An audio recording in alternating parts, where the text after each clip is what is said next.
you're a murderer. And he's like, well, I mean, I killed a pimp. So because he murdered a pimp, he was getting killed on death row, and then the Templar come in and save him because they recognize that he's got the blood. And they need all of that Hit synergy X. set up with all of these other adjacent assassins in there to try and find clues, but they need Cal.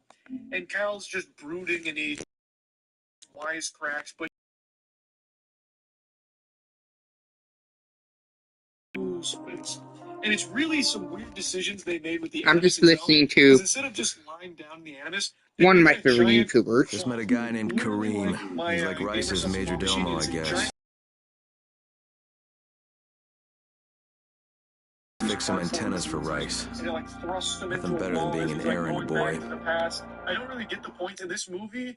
Is entirely reliant on lens flare to obstruct your view of its CGI. It's a huge budget film, but for some reason it seems really shy about showing you its visual effects. So that claw, you never even get a clear picture. People's getting melted like that guy from SpongeBob with bald headshot in this direction. I don't know why you really bother changing the Animus to something more like that when they're not even going to show you anything. It's not. It doesn't really change anything, it's just it's like they really wanted to make like some deep sci-fi the Animus was already very like deep tech. I really don't know what they thought they were putting there, but they fucking burned that. Finally do the 15th century Cal's ancestors. The part where I said looks good, the action is actually pretty impressive. The story sucks. I don't think it's the worst diving in the narrative here. The story and the writing are absolutely. I think most of you know this by now. I am not the biggest Assassin's Creed enthusiast. I am one of its most adamant haters. I am a D1 Assassin's Creed not enjoyer. I am constantly screaming from the mountaintop. I have not liked Assassin's Creed in about a decade. I like Black Flag. I know it's a big thing, but Black Flag was the last one I liked, and I didn't even like that as much as everyone else. I just don't like the franchise. It's not for me. I don't have any problem with people liking it though. That's totally fine. It's just not for me anymore. I find it. Just met Rise. There's no question that's Suleiman. Guy's a psychopath. A tall mountain to climb in Half he's regards gone to from my ruthless personal politician taste. to fucking But everything warlord. they did here narratively is he aware of your affiliation with us? Any of the Assassin's Creed No, games. he thinks I'm just a guy from the tower. Pretty much all In of fact, them. he's making me jump through hoops before he'll give me any antizin.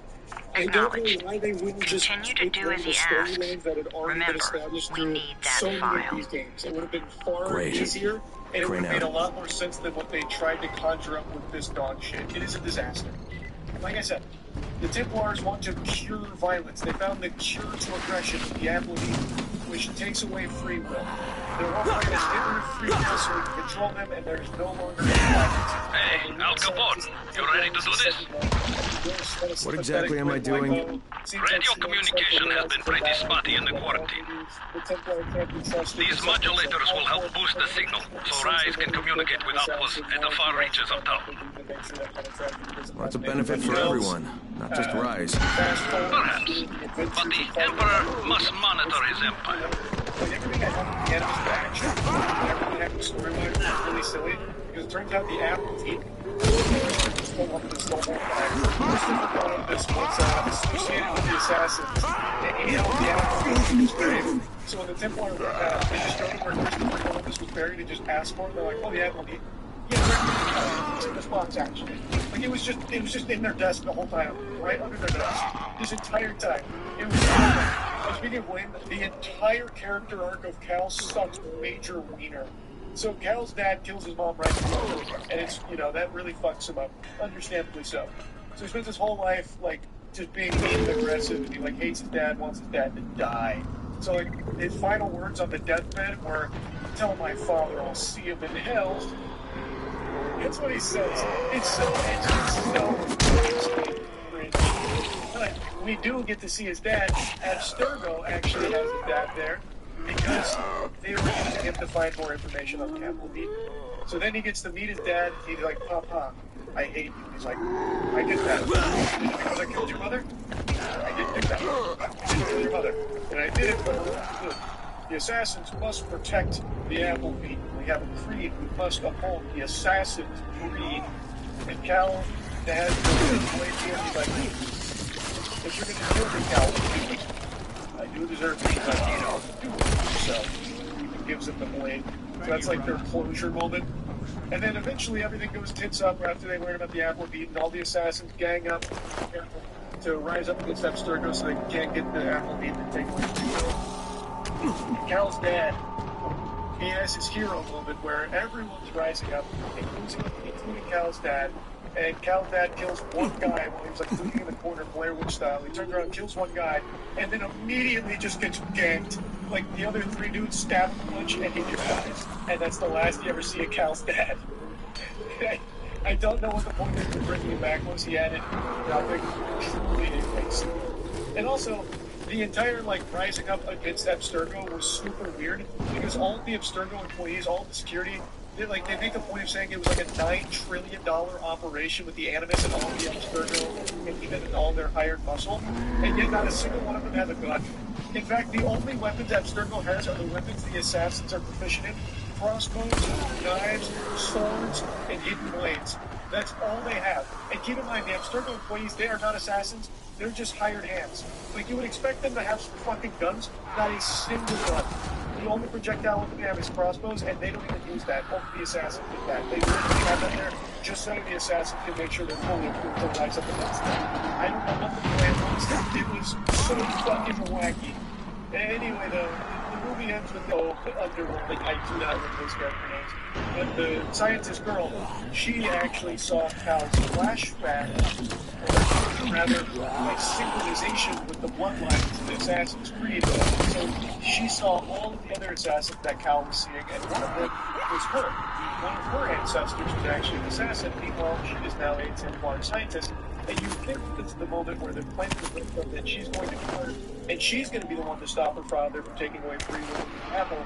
But in fact, all it is the apple, and she's talking to him like, Papa, I don't like what you're about to do with this. He's like, I understand. Thanks for letting my speech. This one's for you. So then he goes out there and get all the Templar, like the whole invasion. He's like, I have the apple of Eden. It's right here, the sacred apple of Eden. Free will is God. We can control free will, and those pesky assassins are vanquished once I use this apple of Eden. And then Cal approaches the scientist lady, and he's like, you know what I have to do, right? She's like, yeah. So then he walks by her, and then just kills her dad. No issue at all, no hiccups, just walks up, kills the dad, and then takes the apple. And then the scientist lady goes up to the dad's body while his corpse is cold. She sheds a tear, and then she decides that she wants to double down and get the apple back and kill every assassin. We must eradicate the assassins and take away free will. Even though just minutes ago, she had a huge issue with what her dad was about to do. Meanwhile, she is now completely flip-flopped and wants the exact same thing. What the fuck? I don't know what they were trying to set up, but they didn't follow through on it. I feel like they probably were going in a different direction at some point, and they just said, fuck it, just ship it. And it just doesn't connect. It doesn't really work. Nothing in the movie really works aside from its action. That's the only saving grace of this film, and it doesn't save it. This movie is so boring. I already didn't like Assassin's Creed as a property, and this made me like it even less. It's just insulting. It's bad. It's not good. That's really not it. Yeah. She thinks I can others and play home with each other. How is that even possible? Stand down, Timmy. That's just my personal family. You need to accuse yourself. Wait, Jonas. I've tried to find you against him. You betrayed me. This is an argument. Everybody around you. So this is... Okay, so that video's done. Hold on, let's watch the obvious. Let's see. Let's go back to that one video.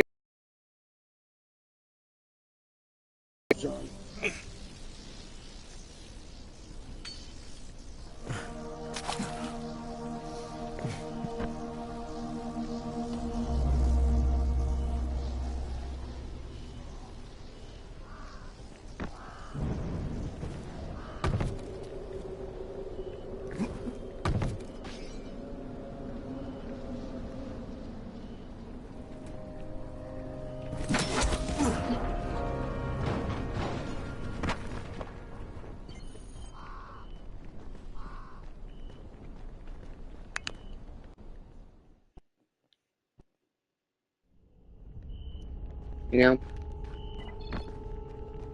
As a death trap? It's not bad. Where the fuck is my way out? Okay,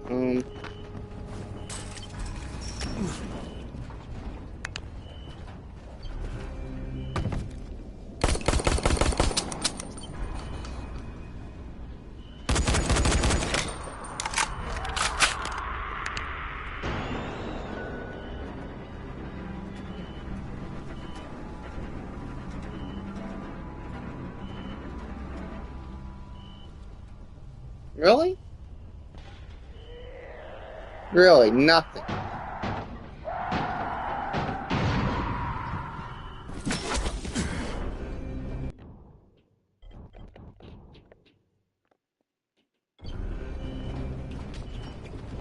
Oh well.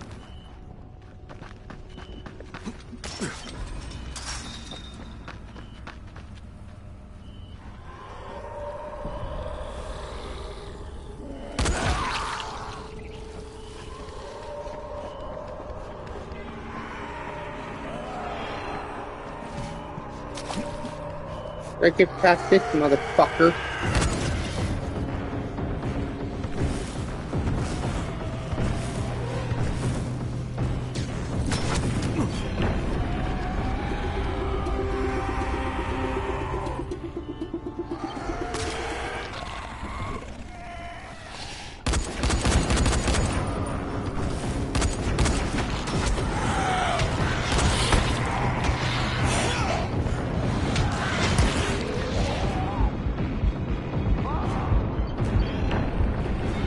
I take that back, I wasn't prepared at all.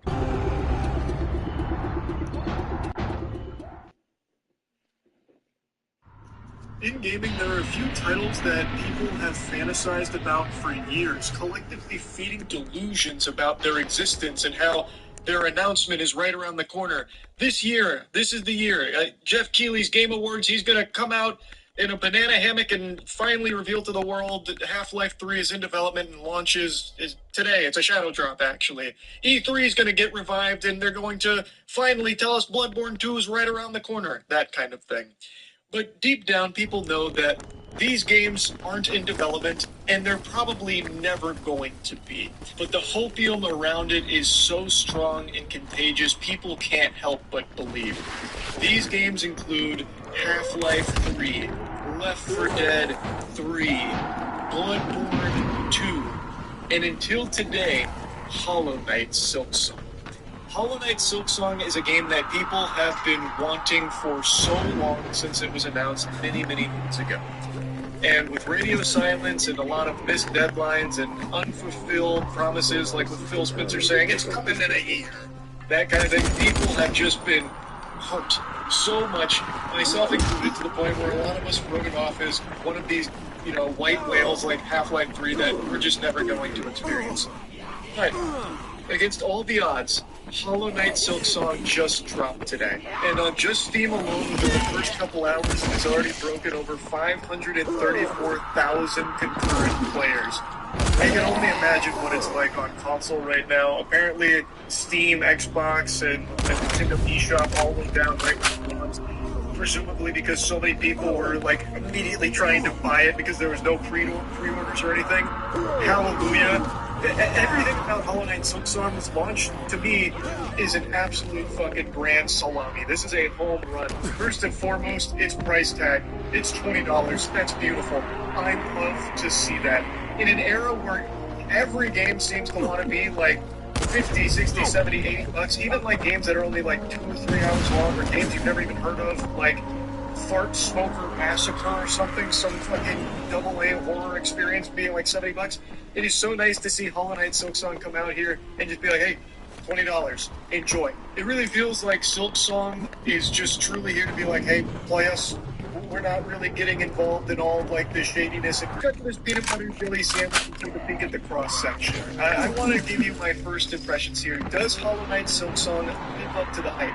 And the hype was at, almost unheard of levels. Like I said, this is up there in the category of the Half-Life 3s and the Bloodborne 2s and shit like that. So it had big shoes to fill, because Hollow Knight is a beloved title. I played Hollow Knight well after everyone else did. I played it, like, seriously for the first time, like, 3 years ago. I streamed all of it and fell in love. I absolutely adore Hollow Knight. So, of course, I was scratching at my neck to sink my teeth into Silksong. Like I said, I really was starting to doubt if I'd ever play this game. I didn't know if it was ever going to release. I thought this was going to be like dunking on a 10-foot basketball hoop, an experience I'll never have. I really thought that this was just going to be, you know, always a fairy tale. And I am so happy that it's here. And I'm even happier to say that the game is amazing. I have put about 4 hours into it so far. I streamed it this afternoon. And of course, when I finish my playthrough, it'll go up on my gaming channel, Moist Critical Gaming. Go subscribe, best fucking gaming channel on YouTube. I am already really enjoying my time with Silksong. I think it's off to a fucking banger start. If you've played the first Hollow Knight, you know what you're in store for here. The DNA is still very much intact, but it feels much smoother here. Like, I just got to the point where I get the dash and sprint, and you can combo out of the dash attack because it launches you, and you can combo out of it into like a down needle, which comes at an angle, and you can combo out of that into just like a normal side needle attack. So there's like a lot of creativity with like the comboing you can do on enemies in this that feel really, really good. It just seems like there's so much skill expression that when you really dive into the spaghetti and the meatballs of the mechanics of the gameplay, you will probably find some really fucking cool things to experiment with. So I'm already like getting into the nitty gritty and I'm loving that. I think pretty much everything that you liked in Hollow Knight you will find in Silksong, but even more in depth and fleshed out. And for some people, I actually saw that as a complaint in chat. Some people in chat were upset that the game is so similar to the first Hollow Knight. And I understand that complaint when it comes to things like fucking Call of Duty, where it literally is copy and paste with no innovation. It is just rip and ship. Don't even think about it, fire and forget, because people are just going to buy it no matter what, so what's the point in trying? It's basically you're getting the same thing every single time, just with other maps and other guns. And that's really about it. It's boring. I get that complaint for that series. For Hollow Knight, though, that just isn't the case. Like, yes, it is clearly very much like the same DNA as the first Hollow Knight. Like, the map is the same, the shopping, all of that is very similar, but it is all expanded and improved upon. Like, everything is more in-depth. And everything that Hollow Knight is pogoing. Like, attempting to pogo either off an enemy or off of, like, the flowers. It has taken me a lot of getting used to. And maybe by the end of it, I'll warm up to it and say I love it even more than the first Hollow Knight. Because I see the vision. Like, it wants it to be even more demanding. Like, it give you even more options for your movement. And, like, I can see the vision. Sometimes I can string together like a set of pogos throughout the terrain and around the enemies, and it is beautiful looking. The way that you'll pogo into like a dash cancel or something and then go right to the next pogo while still in the air. Like, it looks really cool because you can combo all of this together.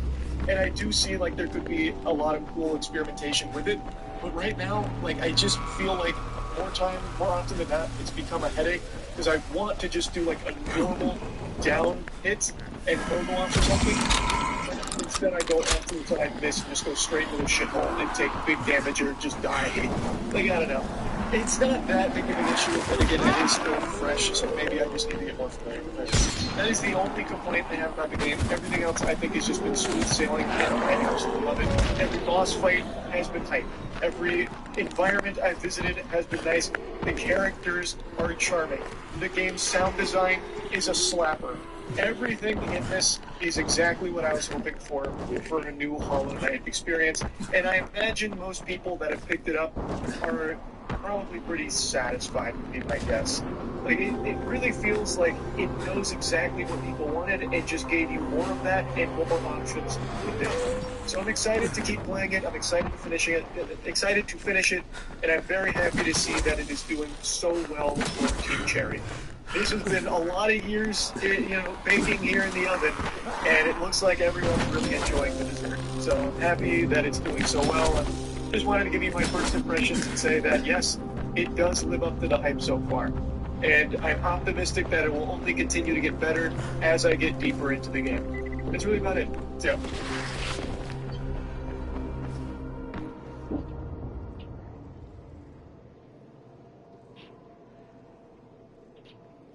This has to be the wildest story I've learned about in regards to AI chatbots and people's infatuation with them. It's a topic we've explored previously with people that have romantically become obsessed with chatbots to the point where some of them have even taken their own life. We've talked about a few cases of that. But this one's very different. It revolves around a 56-year-old man named Eric, who's actually a former Yahoo executive who had been going through a hard time and over the last handful of years had been very troubled. Became best friends with ChatGPT and nicknamed his chatbot friend Bobby. And Bobby was feeding delusions of Eric, convincing Eric, that's his name, that his mother was actually a Chinese spy plotting against him, and eventually continued to fuel this fire that led to Eric murdering his mother and then killing himself so that way he could be with Bobby. The 56-year-old's Instagram page mainly details his bodybuilding transformation and a growing reliance on AI chatbots. Solberg was once a tech executive with Yahoo, but he moved in with his mother after his divorce. There were run-ins with police, including the DWI. This photo of his mother was from a GoFundMe launched in 2023. He was facing a health issue. Recent videos posted to his... You won't find better deals in all of Haran.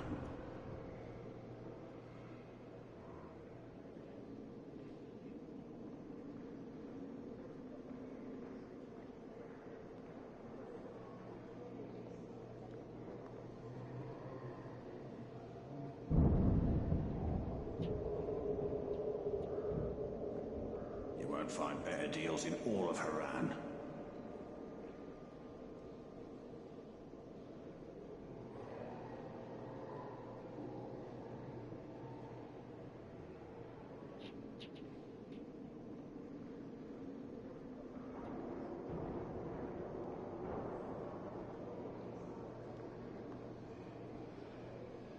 You won't find better deals in all of Haran.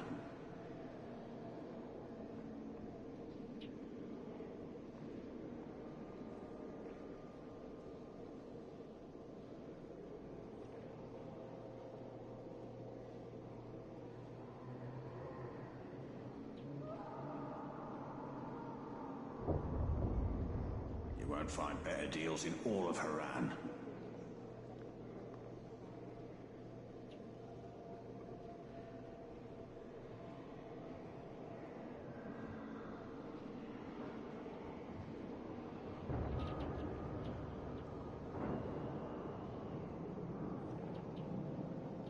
You won't find better stuff anywhere else.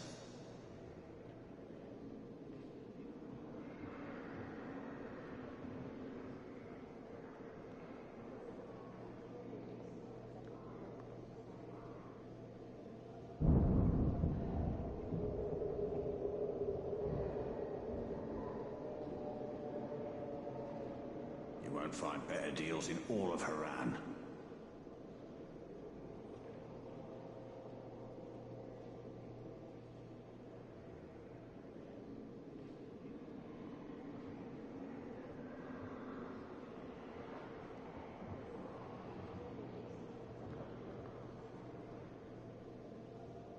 You won't find better stuff anywhere else.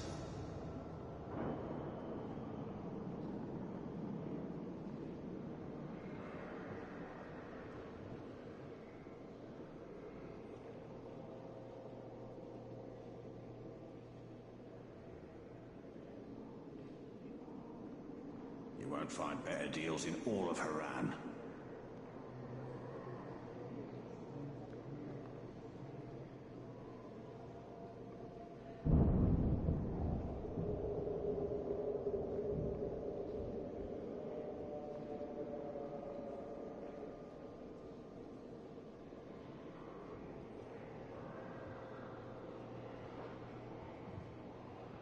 You won't find better stuff anywhere else.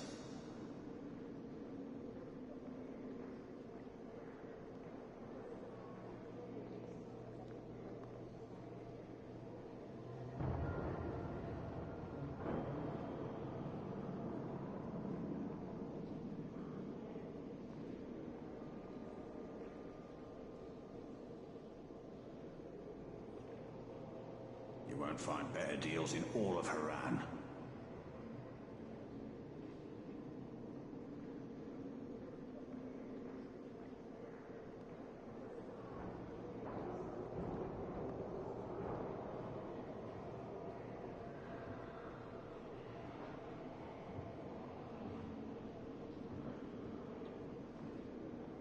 You won't find better deals in all of Haran.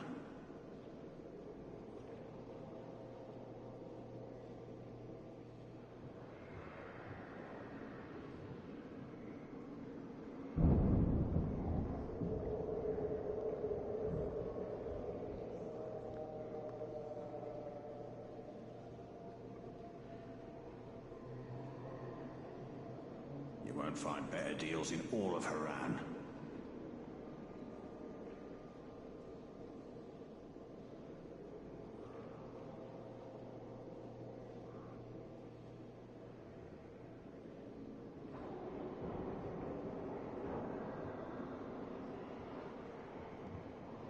You won't find better deals in all of Haran.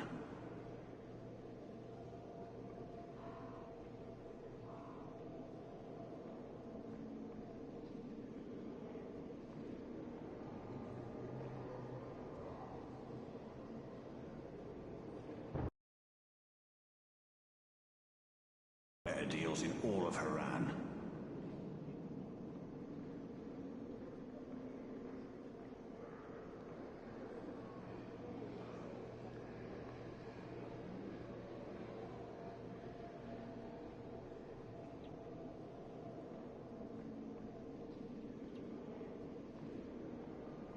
You won't find better stuff anywhere else.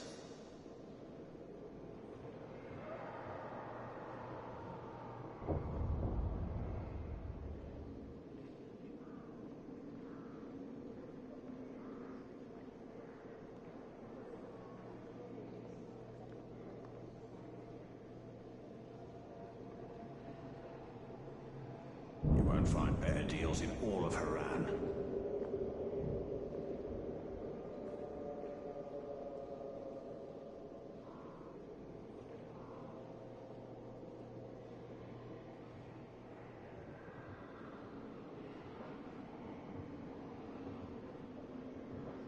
You won't find better deals in all of Haran.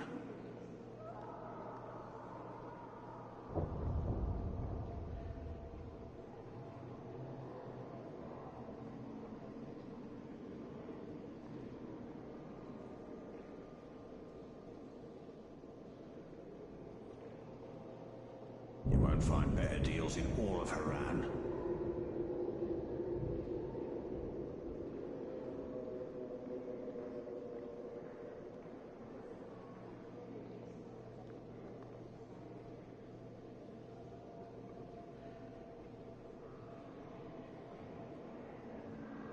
You won't find better stuff anywhere else.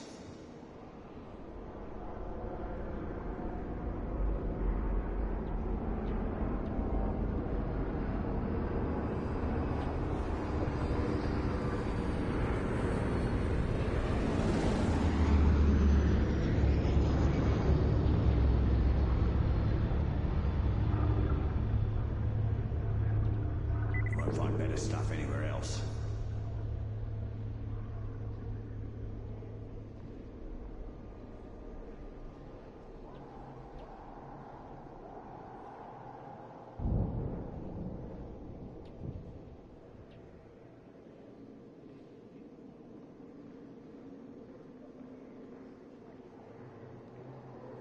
You won't find better stuff anywhere else.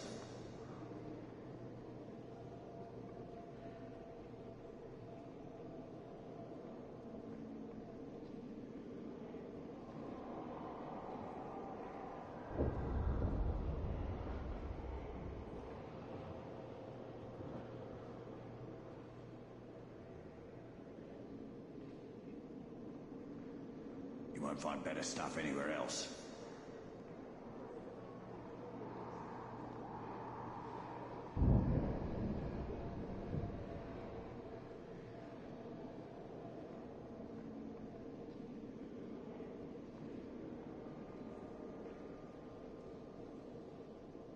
You You won't find better stuff anywhere else.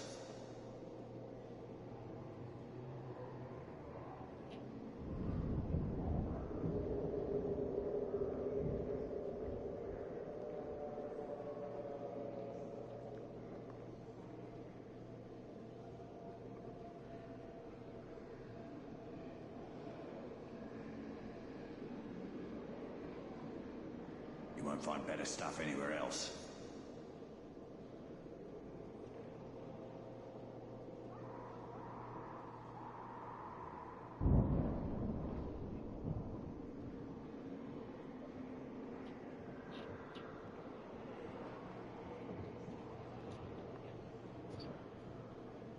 You won't find better stuff anywhere else.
Check for the marked cars.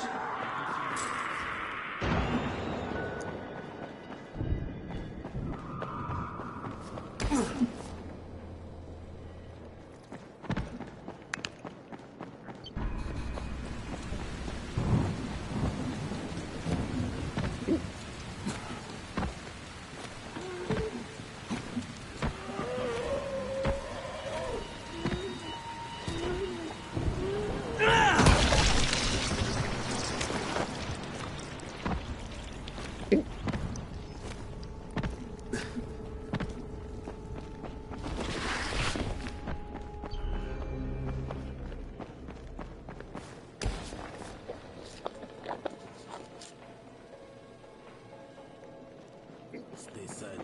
They hear everything.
What's the point of the airdrops?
Fuck.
Nicely saw that one coming.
or fall and fucking die. That's what you do.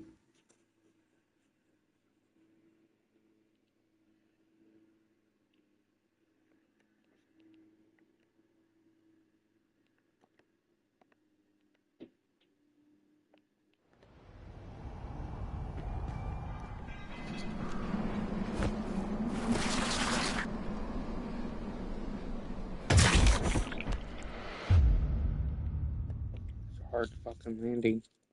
That's a big fucking landing. Died like a little bitch.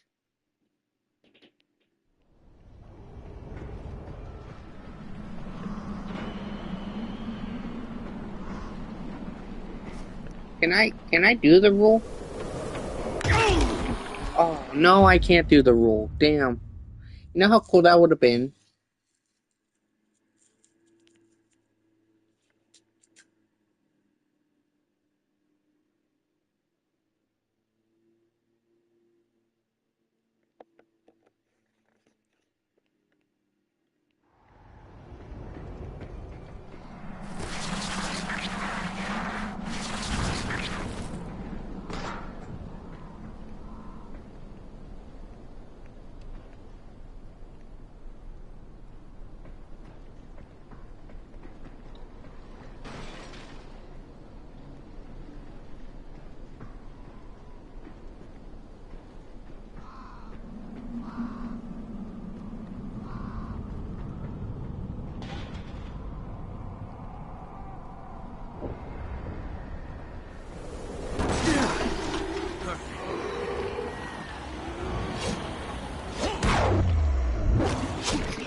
As soon as the crate hits the ground, there's a guy in orange waiting for it.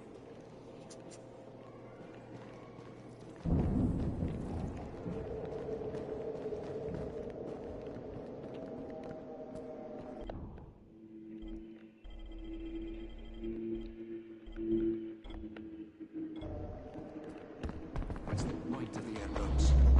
Grace takes everything away. There's a lot to be done. Slow down, brother.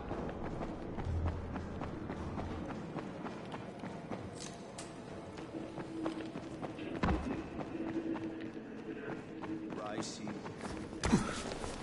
Don't forget that.